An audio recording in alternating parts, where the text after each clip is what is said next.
abreuvés, nos cœurs qui ont soif de toi, Seigneur.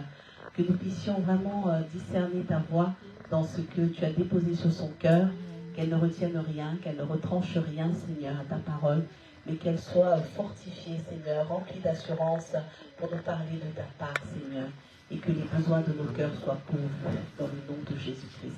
Merci, Seigneur, de faire qu'elle soit aussi au bénéfice de cette parole, Seigneur, et que rien ne tombe à terre, Seigneur, sans accomplir ta volonté. Qu'il en soit ainsi dans le nom de Jésus. Amen. Amen. Bonjour à tous.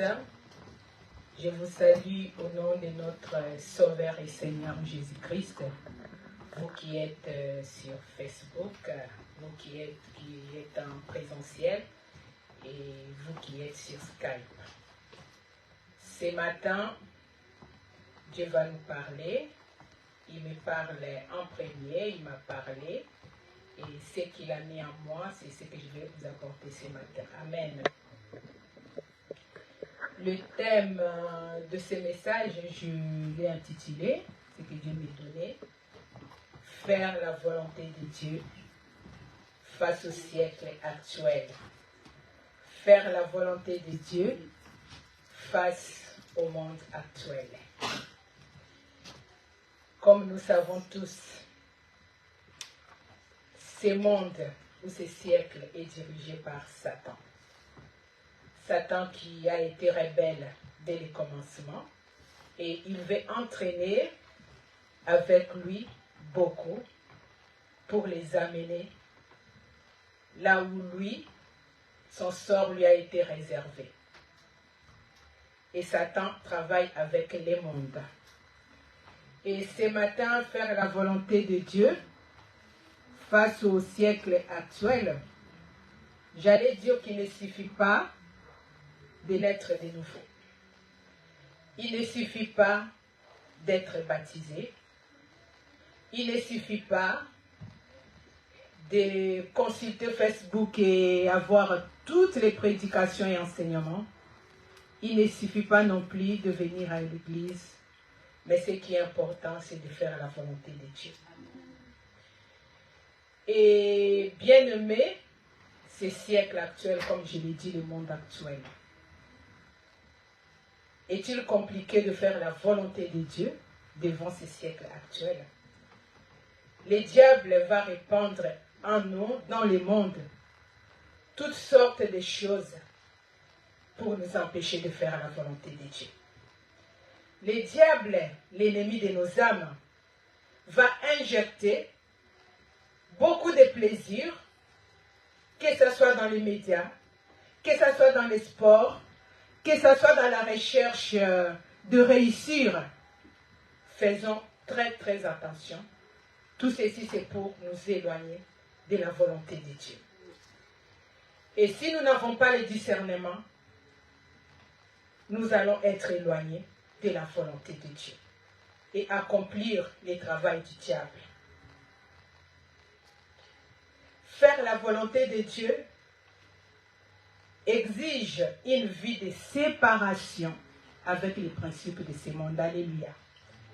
Je le répète, pour faire la volonté de Dieu, il me faut une vie de séparation avec les principes du monde, avec le mal, avoir la haine du péché.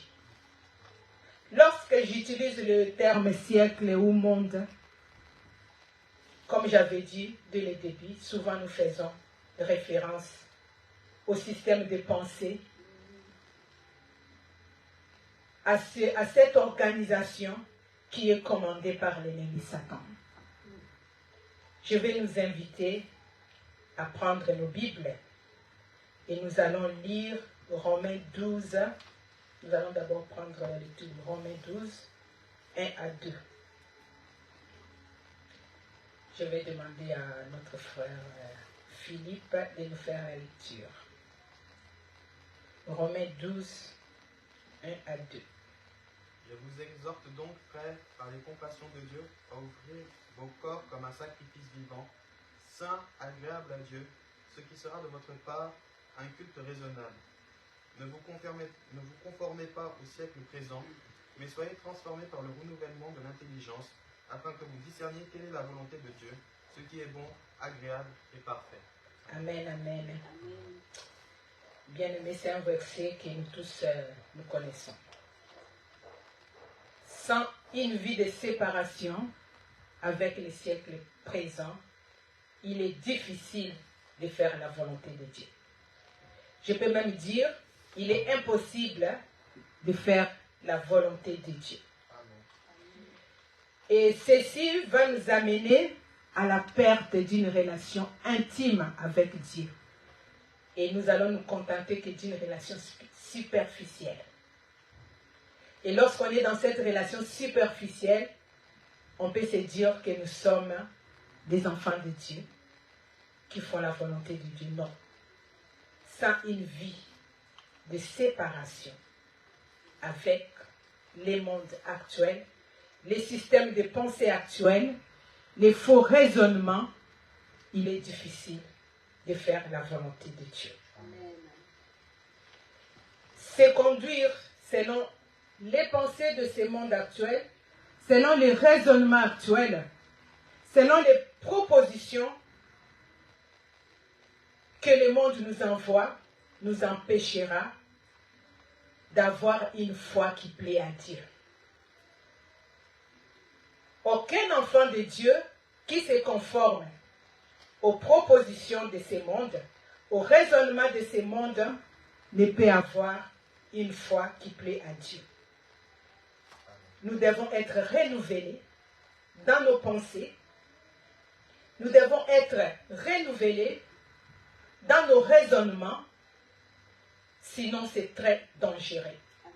Si nous ne sommes pas renouvelés, ceci va contaminer notre foi. Amen. Et nous n'allons pas avoir cette foi qui plaît à Dieu.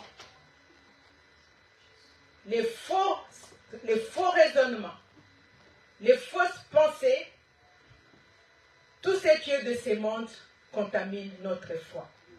Et ce matin, Dieu nous dit d'être transformés par le renouvellement de l'intelligence.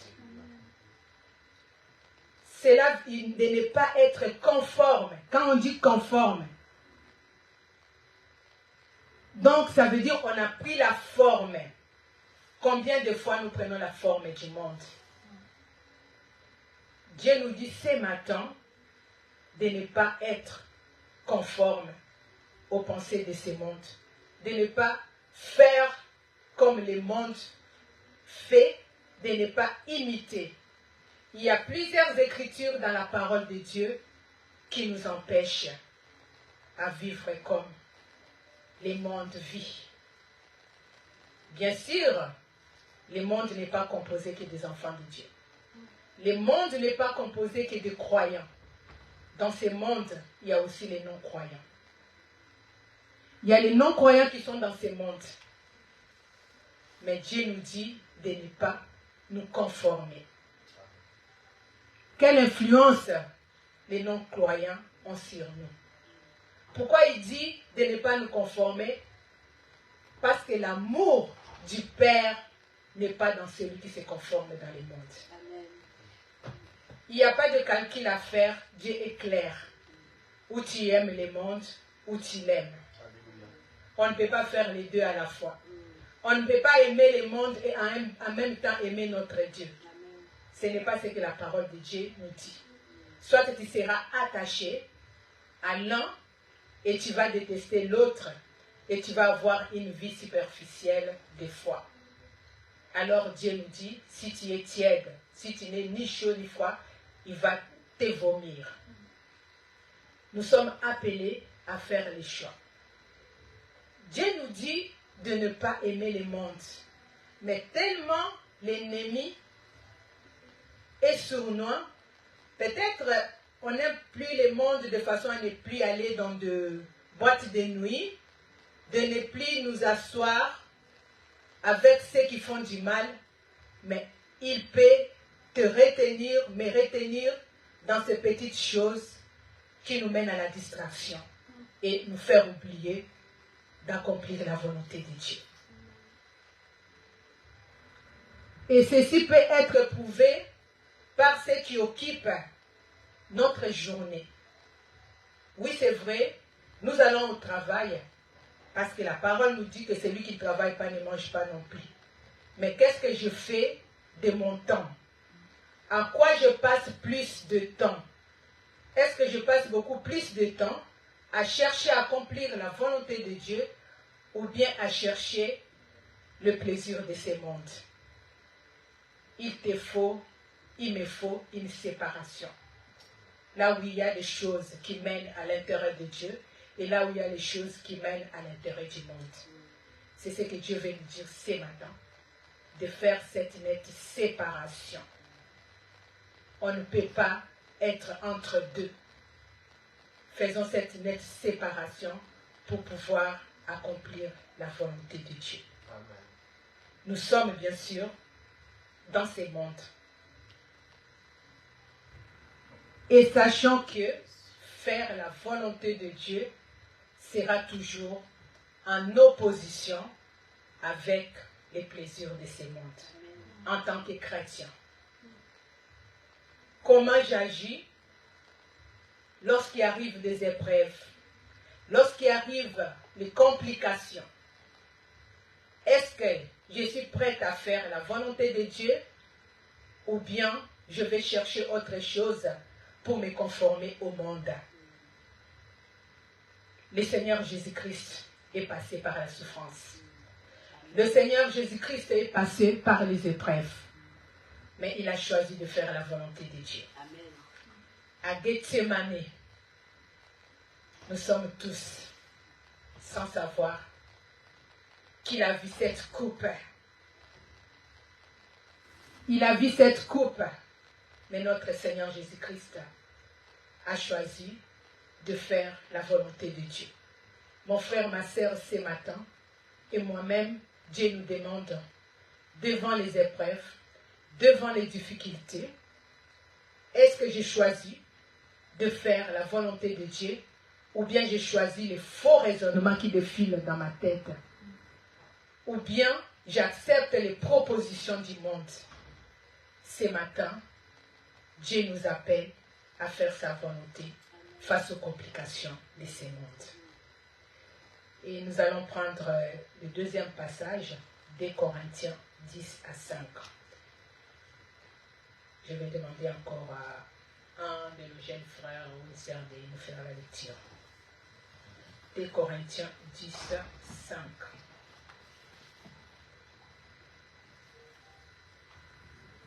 Je lis la parole de Dieu. Amen. Nous renversons les raisonnements et toute hauteur qui s'élève contre la connaissance de Dieu. Et nous amenons toute pensée captive à l'obéissance de Christ. Amen. Amen. Nous amenons toute pensée captive à l'obéissance du Christ. Bien-aimés dans le Seigneur, comme je disais, il ne suffit pas d'être né de nouveau. La victoire est un long parcours. La victoire, pour l'obtenir, il faut un long parcours d'obéissance envers notre Seigneur. Amen. Le combat chrétien est là, il sera là. Et ceci implique la soumission à la parole de Dieu. Nous devons soumettre nos raisonnements, nos pensées à l'obéissance de notre Seigneur Jésus. Sinon, nous n'allons pas avoir une foi qui plaît à Dieu. Le manque de renouvellement de l'intelligence va nous pousser à avoir une foi qui n'est pas agréable, qui n'est pas bon. Et ce matin, Dieu nous appelle à soumettre toute pensée, tout raisonnement à sa volonté, sinon nous allons marcher comme les gens de ce monde. La vie d'obéissance passe par la foi en Jésus-Christ. La vie d'obéissance à Dieu passe par sa parole que nous mettons en pratique. Et c'est là que le Saint-Esprit vient opérer un changement dans nos cœurs. Pour arriver au renouvellement de l'intelligence, ça ne se passe pas dans la tête. Alléluia. Amen. Pour être transformé, cela ne se passe pas dans la tête, dans notre cerveau, mais cela exige un changement de cœur. Lorsque le cœur est changé, l'intelligence sera renouvelée. Amen. Lorsque ce cœur est complètement donné à Christ, notre intelligence sera conforme à l'intelligence de notre Dieu. Nous allons chercher à marcher comme Dieu. Nous allons chercher à être transformés et nous allons chercher à obéir à sa parole.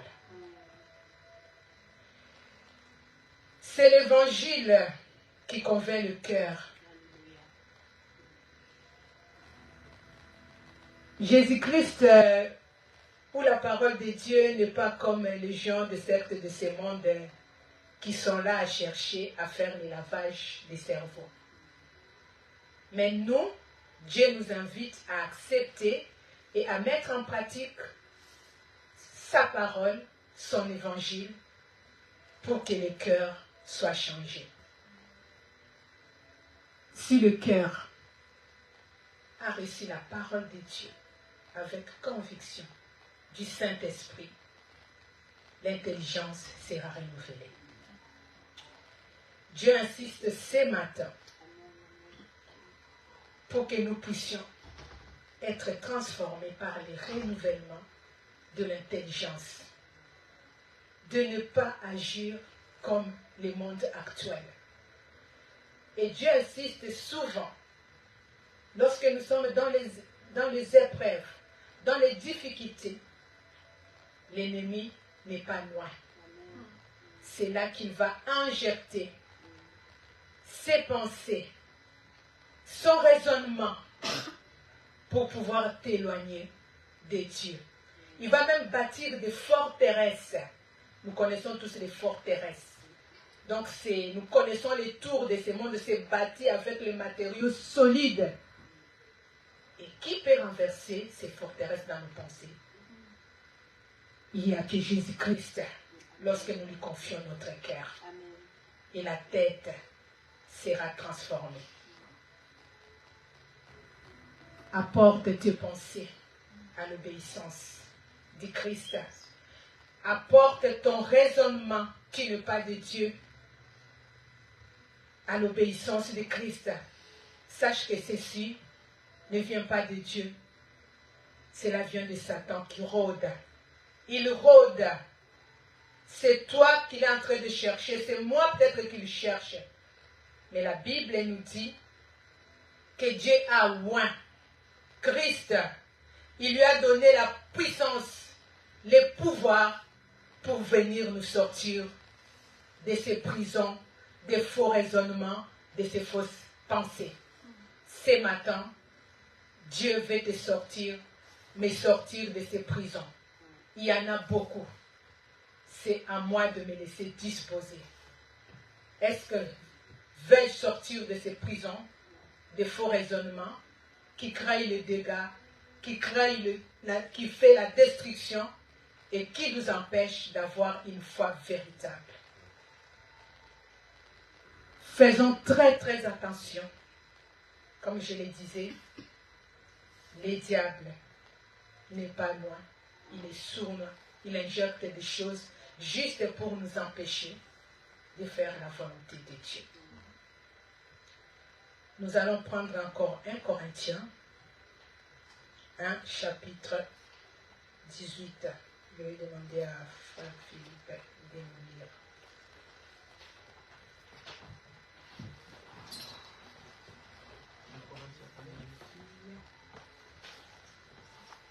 « 1 Corinthiens 1, chapitre 18 à 21. » Je lis la parole de Dieu. Amen. Car la prédication de la croix est une folie pour ceux qui périssent, mais pour nous qui sommes sauvés, elle est une puissance de Dieu. Aussi est-il écrit, je détruirai la sagesse des sages et j'anéantirai l'intelligence des intelligents. Où est le sage? Où est le scribe? Où est le disputeur de ce siècle? Dieu n'a-t-il pas convaincu de folie la sagesse du monde? Car puisque le monde avec sa sagesse n'a point connu Dieu dans la sagesse de Dieu, il a plu à Dieu de sauver les croyants par la folie de la prédication. Amen, amen. Alléluia. Amen. Ce matin, Dieu me disait encore, pour faire sa volonté, nous devons exclure la sagesse du monde. Chers frères et sœurs et moi-même, si nous voulons faire la volonté de Dieu, nous devons exclure la sagesse du monde. Le monde ne comprend pas le message de Dieu. Le monde exclut la sagesse de Dieu. Mais nous, en tant que chrétiens, nous puisons notre force, notre puissance dans la sagesse de Dieu. Nous puisons notre espérance dans le message de Dieu. La prédication de la croix est pour le monde une folie.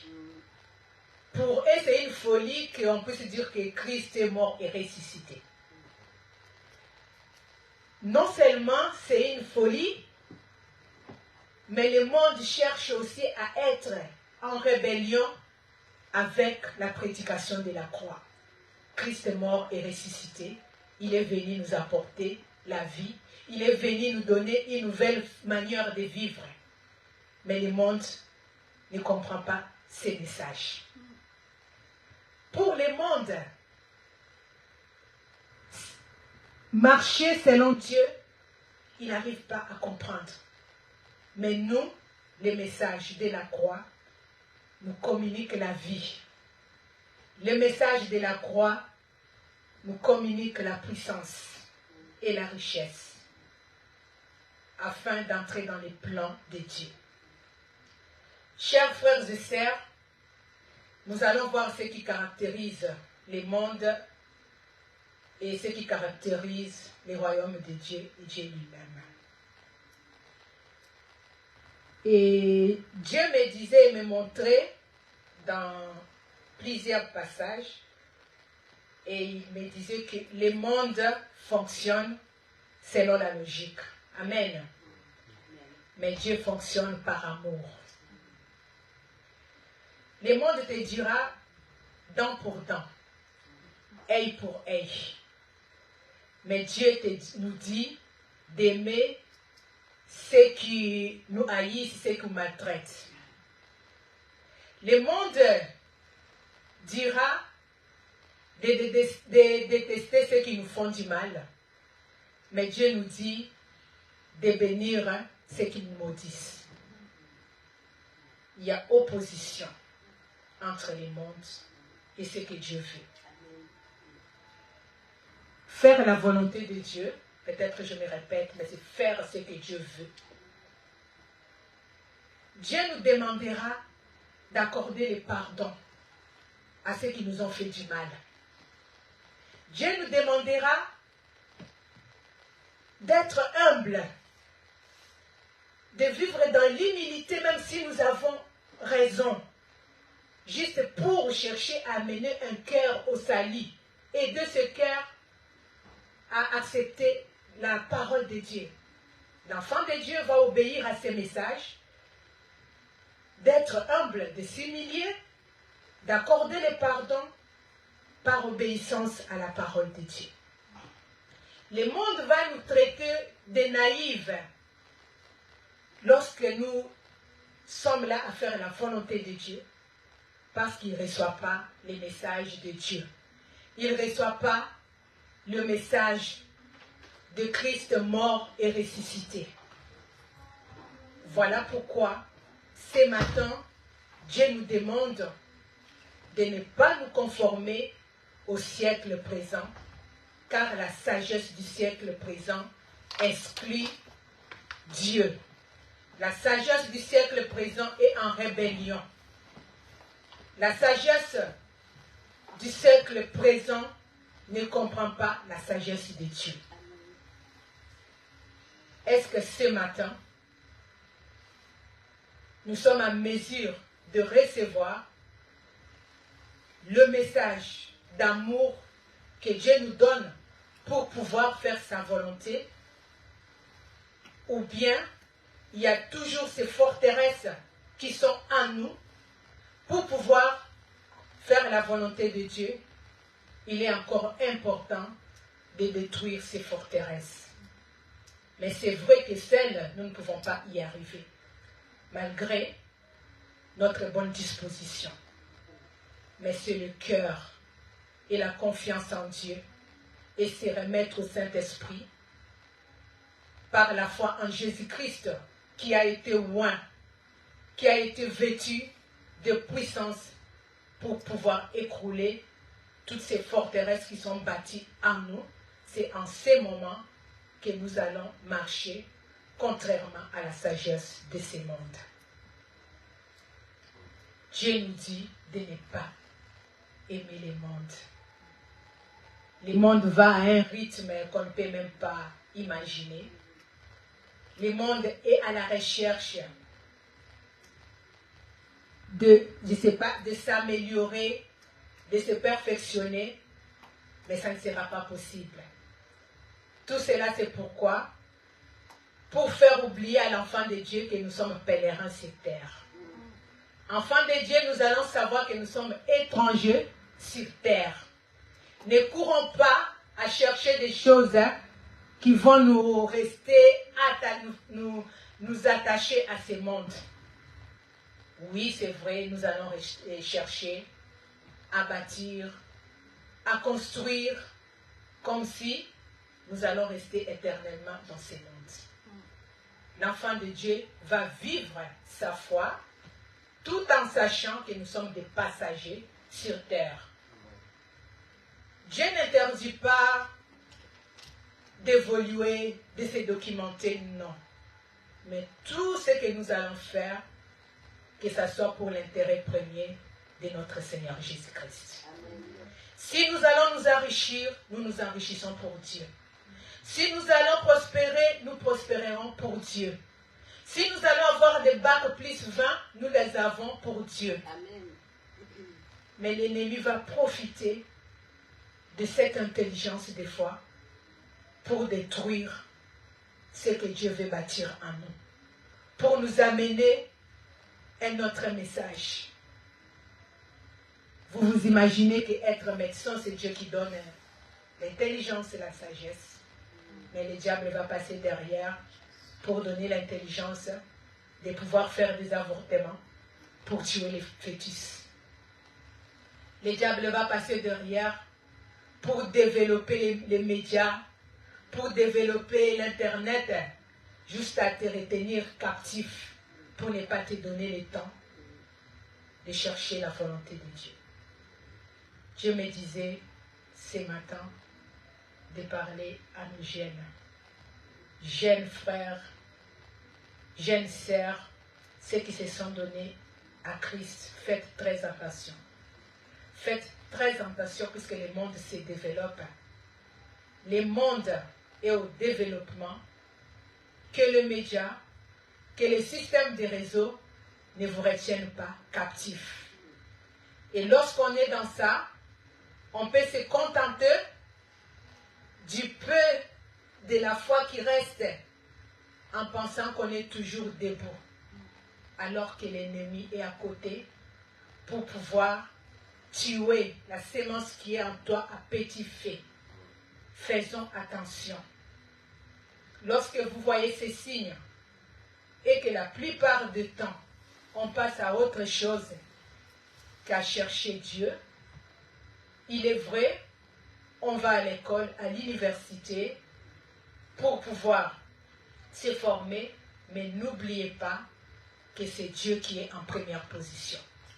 N'oubliez pas de revenir à Dieu lorsque les autres choses-là veulent prendre la place, veulent vous étouffer.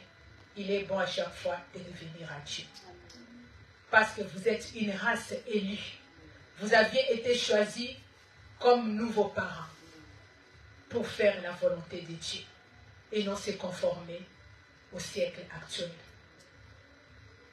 Le siècle actuel est dangereux. Il suffit d'un petit écart pour s'éloigner de la volonté de Dieu.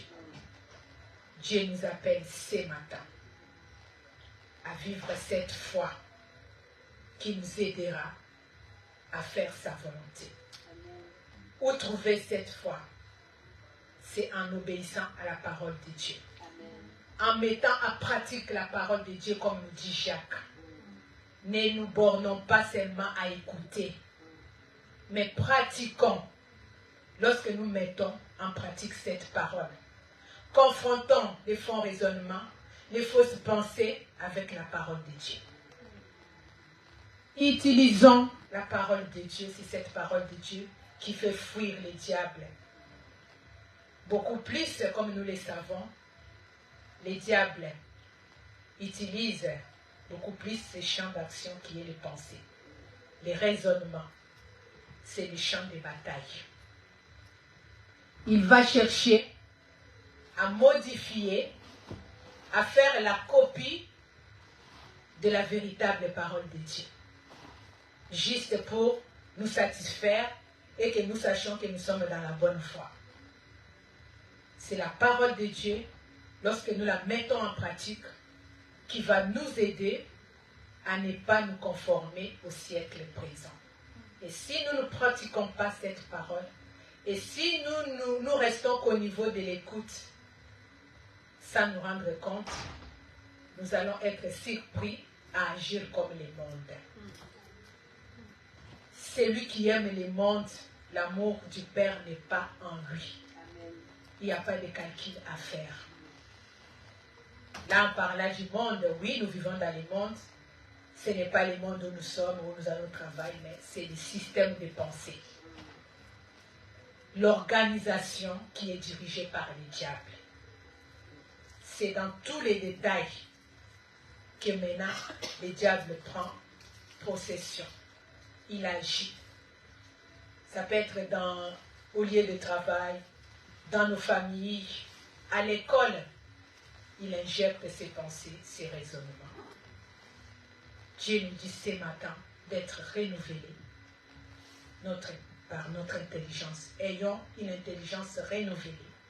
Et cela se passe par le changement du cœur. Notre Seigneur Jésus, notre Dieu n'oblige personne. Il laisse libre arbitre. Mais il nous conseille de choisir ce qui est bon. Il nous conseille de choisir la vie. Évitons les distractions. N'ayons pas cette foi de suffisance. Nous ne suffisons pas. Le monde nous montrera que nous nous suffisons, ou bien ce que nous avons eu, ça suffit, non. Tous les jours, Dieu nous apprend. Tous les jours, nous sommes appelés à se perfectionner. Tous les jours, nous sommes appelés au changement. Tous les jours, nous sommes appelés à la repentance lorsque, des fois, nous offensons notre Dieu. Tous les jours, nous sommes appelés à vivre cette foi, à obéir à cette parole, à faire ce que Dieu nous demande. Faire la volonté de Dieu face au siècle actuel. Est-ce mon cas? Est-ce ton cas dans la vie de tous les jours? Partout où je suis? Même si je suis seule dans la chambre. Lorsque ces idées commencent à monter, lorsque la mayonnaise commence à monter, à bouillonner dans moi, est-ce que j'écoute cette voix? Est-ce que je m'étais, comme nous avons chanté ce matin, pour pouvoir discerner la voix de mon Père? Ne faisons pas, n'accomplissons pas le travail de l'ennemi. Son objectif, c'est de le détruire. Mais Dieu nous sauve et nous donne la vie. Et il veut continuer à sauver au travers de toi, au travers de moi. si nous acceptons de faire la volonté de Dieu. Faire la volonté de Dieu, bien-aimé, je voulais aussi dire ça, n'est pas facile par rapport à ce qui nous entoure, par rapport à nos amitiés, par rapport à nos fréquentations. Si notre Seigneur Jésus-Christ s'est attiré des ennemis, nous ne sommes pas épargnés. Lorsque nous allons chercher à faire la volonté de Dieu, sachant que nous allons nous attirer aussi des ennemis. Lorsque tu vas prendre position pour plaire à Dieu, tu vas t'attirer des ennemis. Parce que tu as choisi de faire la volonté de Dieu au lieu de te conformer au monde actuel. Ne t'inquiète pas, mon frère, ma sœur.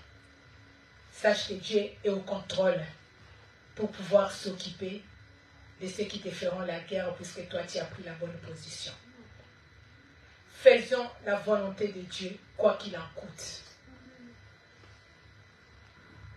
Parce que nous obéissons à Dieu. Est-il convenable de plaire aux hommes que de plaire à Dieu? Dieu ne nous invite pas de faire des ennemis partout, mais c'est de prendre position pour lui. Amen. Même si les gens nous détestent. Mais nous allons prier pour ces gens-là. Nous allons montrer le pardon, parce que Dieu ne nous appelle pas à la haine, à la rancune. Ceci nous amènera à faire la volonté de Dieu. Le siècle actuel n'est pas facile, bien sûr. Le siècle actuel est compliqué. Le siècle actuel ne nous facilite pas la tâche. Ton désir, mon désir, c'est d'entrer dans la joie de l'Éternel.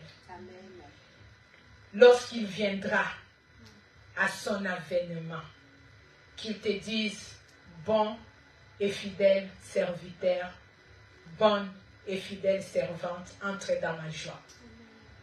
Voilà notre destinée.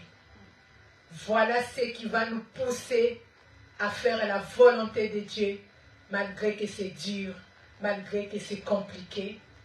Nous allons nous dire, c'est compliqué, mais nous agissons comme obéissant à notre Dieu. Cela va nous fortifier. Dieu est là pour nous aider à écrouler toutes ces forteresses de raisonnement, de pensée, ces systèmes de ce monde qui a été bâti en nous pour nous empêcher d'accomplir la volonté de Dieu si nous le voulons. Il est prêt, il nous appelle au changement du cœur. Voilà ce qu'il voulait nous dire ce matin. Ne comptons pas sur la sagesse de ce monde, car cette sagesse exclut Dieu. Car cette sagesse pense qu'elle se suffit, mais personne ne se suffit. C'est notre Dieu qui est tout puissant et qui est au contrôle de toutes choses. Amen. Que Dieu bénisse sa parole. Amen.